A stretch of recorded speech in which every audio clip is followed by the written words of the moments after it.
Hello there everyone. Today we're going to tie this. This is a new pattern, a pattern that I have invented, and I have so much faith in this pattern that I have dubbed it after my wife, Astrid. So really, this is a nice pattern. It's kind of has a similar composition to another fly that I really like and fish and catch quite a lot of fish on. That's called Tilda. But basically, this is for clearer and lower water, and it has kind of an olive color scheme. I invented this fly very recently, or this pattern, or this combination of colors, or whatever. I mean, just the other day, 2 days before I was going fishing, because I wanted something that was more neutral than the Tilda for fishing salmon, because the river was very low and very clear, and this color scheme suited the river quite nicely.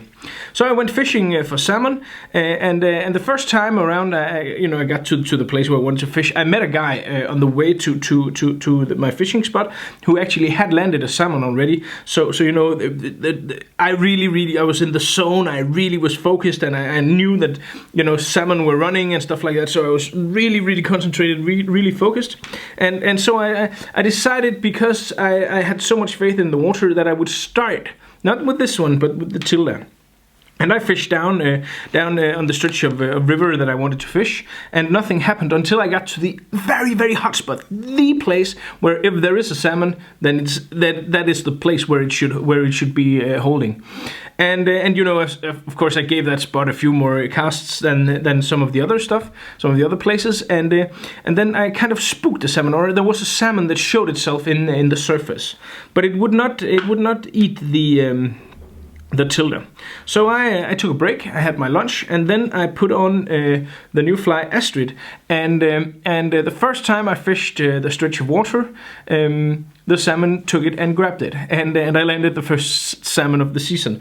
So far, this fly Astrid has a catching rate of 100% salmon on each trip it has been used on, and it only had been in the water for like half an hour when it caught its first salmon. So I'm not saying that this will catch a salmon every single time I go fishing, but I have a lot of faith in this. This looks absolutely awesome. The composition and the way this is built really is something I'm very proud of and happy with. And of course, if I dubbed this fly after my wife, it's because I have faith in it, because I have a lot of faith in my wife. So let's tie this fly. But as always, I just want to remind you that you can buy the entire material kit for this fly online at the web shop, that is nordicanglers.com. And if you haven't done so already, it would mean a lot to me if you would subscribe to the channel. Without further ado, I will start tying now. So let's get it done.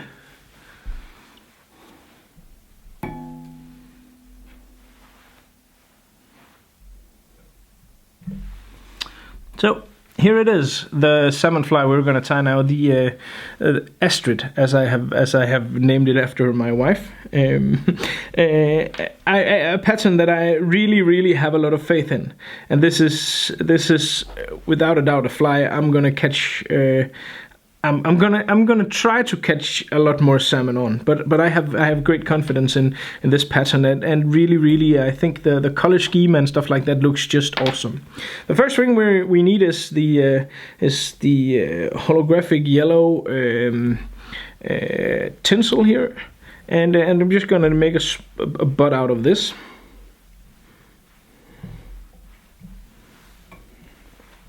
Like so.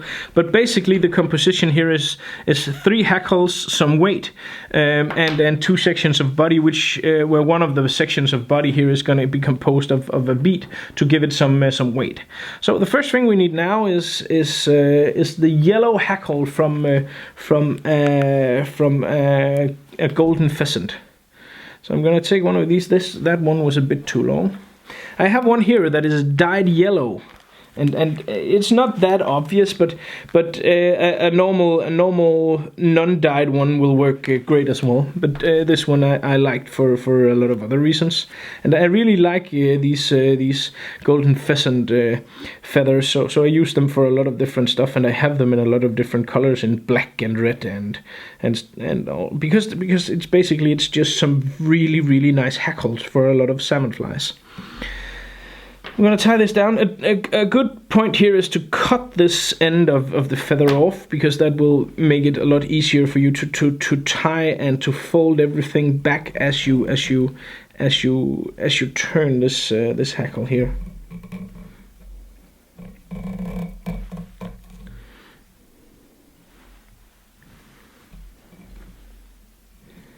Gonna fold everything backwards and tie like this. There you have the first hackle.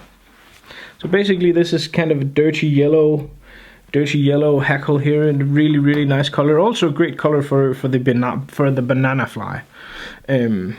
If you want to tie some of those.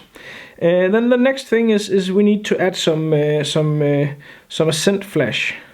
And this is the color root beer, which has a nice golden brownish hue that looks awesome on this pattern. So basically I take 5 strands or something like that, 4, 5, 6 strands, and I just, tie them on there, just try to distribute them all the way around. It's not really that important. Sorry about that. I thought I had turned this off. I'm really sorry about that. I'm just gonna like this. So back to tying, and it's important that these these flashaboo strands here are not. It's okay that they have the same length as the hackles, but they must not be too long, because then they will be defining this fly too much, and that's not what is intended. So there we go. Just gonna apply a bit of tying thread to have something for the dubbing to latch onto, and then we're gonna use some olive ice dub. Again, a nice dubbing.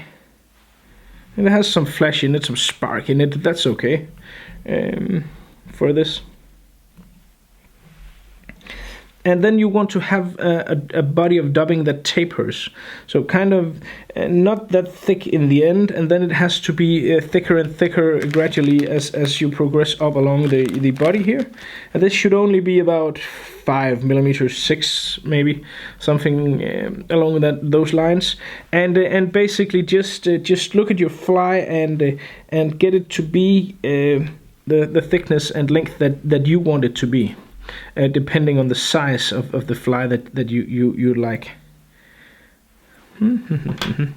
Like so, and then I'm going to take the hackle, and here we're going to use Coq de Lion. You can use either a copper olive or a medium ginger. Both of those are fairly similar to one another, and both of those will look great for this pattern. I think it's I have one here. This is the medium ginger. Really has a nice look to it. I'm just gonna find the right size here. That's a bit too long. This one will do nicely.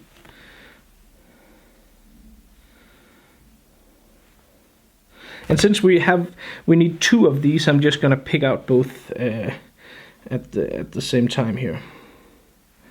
So this is the first one. Tying this here. Again, cut this off as soon as you can, because that just makes everything easier. I turn the hackle, I fold everything back, and this has to be rooster. This type of fly needs the rooster hackle. The rooster hackle will look far superior to a hen.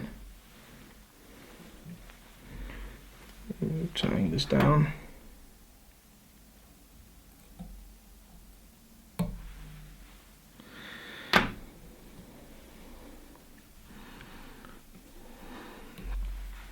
There you have the second hackle. I'm gonna make a whip finish on top of that.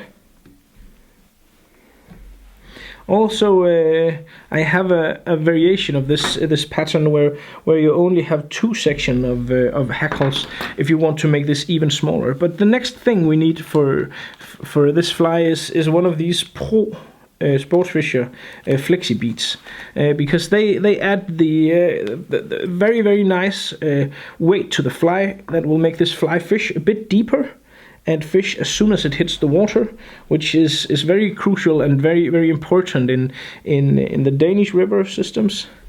And there you see, so this will actually force the hackle backwards, kind of like make it a corona effect, and that's nice. And then I'm gonna reattach the thread and do the last hackle. The last hackle is a bit longer than the second hackle.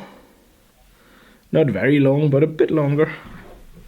Cutting off the leftover, turning this.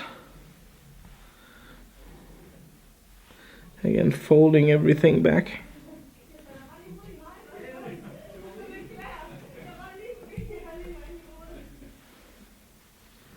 So now, like this, I'm gonna cut this off.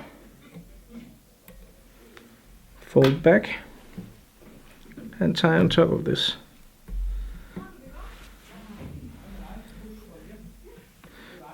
Gonna make a whip finish. And then as the finishing touch, we're gonna apply a cone head. So I'm just taking a bit of Sabagap, a bit more of Sabagap, applying this here. And then the cone head in black will again make sure that the hackle is pointing backwards and that this fly gets exactly the look that we're going for. And well, basically that's it. The Astrid is almost done. All we need to do is just cut off here in front and heat this to make it fold backwards, like so. And there you have it. Really, really awesome fly that I'm looking so much forward to fishing more and to catch a lot more fish on. Also, as I said, I've made a smaller fly like this one. You can see this one here. It has all the same things, except for it hasn't the butt section. It just has the dubbing, then the first hackle, then the bead, and then the second hackle. So here is only 2 hackles on here. It's a smaller fly, so if you really need to do something that is very, very small, then this could be the way to do it. If you compare to this one, you can see that one is definitely quite a lot smaller. So a good way, and you can do that with the tilde also if you like. Simply just cut out here I've cut out well, it's actually the brown front hackle I've cut out, and then I only have the red golden pheasant and the red dubbing and then the red hackle as well. So if you want to do an even smaller version, then it's very possible, and it's of course easy to do with the same material kit as you can do it with exactly the same material kit as for both the tilde and for Astrid. So those were the words from me for now. As always, swing by the webshop Nordic Anglers, where you can find the full material kit. And if you haven't done so already, please subscribe to the channel. That would mean a lot to me. But thank you for watching.